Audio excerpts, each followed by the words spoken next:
Hi everyone, আমি মনীষা আর আমার চ্যানেলের নতুন একটি ব্লগে আপনাদেরকে জানাই অনেক অনেক ওয়েলকাম। আজকে বারটি হচ্ছে সোমবার, তো ভাবলাম অনেক দিন হলো হাঁসের মাংস খাওয়া হয় না, যেহেতু মাংস আমাদের খুব প্রিয় খাবার। ওই সপ্তাহে মুরগির মাংস, তারপর মাটন, তারপর কচ্ছপের মাংস এসব খাওয়া হয়, কিন্তু হাঁসটা অনেক সময় পাওয়া যায় না, যার কারণে কেনাও হয় না। তাই বর আর ভাই মিলে গোটা একটা হাঁস কিনে নিয়ে আসলো আর আমাকেও বললো যে তুমি মশলাগুলো বেটে রেডি করো।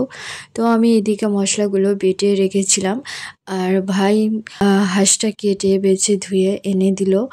আর কড়াইতে পরিমাণ মতো তেল দিয়ে দিলাম আর এদিকে যে বাটা মশলাগুলো রেখেছিলাম সেই মশলাগুলো দিয়ে সাথে পরিমাণ মতো সরিষার তেল দিয়ে মাখিয়ে নিলাম মাংসগুলো। মশলাগুলো মাখানোর আগে পরিমাণ মতো লবণ আর হলুদ দিয়ে 5 মিনিটের মতো মেখে রেখেছিলাম। আর এখন কড়াইতে পরিমাণ মতো তেল দিয়ে দিলাম, সরিষার তেল, আর মাংসগুলো দিয়ে দিলাম।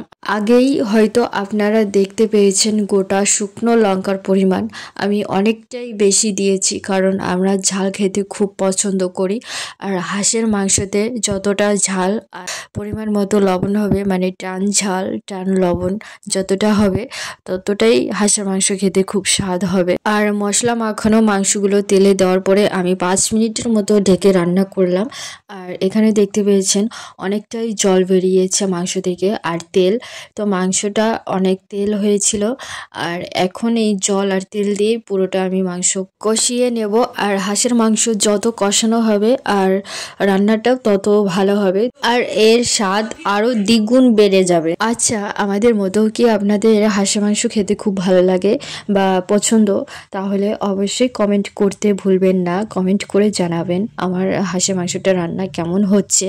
আর যদি আপনাদের খেতে ইচ্ছা হয় তাহলে চলে আসুন। আর আমি কিন্তু তেমন একটা রান্না বান্না করতে পারি না, আর যেটাই আমি রান্না করি বা শেয়ার করি সেটাই হচ্ছে প্রথমবার।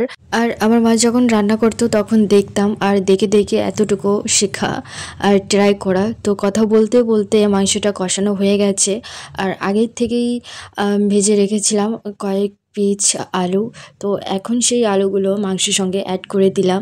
আর আমার কাছে মনে হয় রান্না একটি আর্ট, কারণ আমি যেভাবে দেখবো রান্নাটা ঠিক সেভাবে রান্না করার চেষ্টা করি।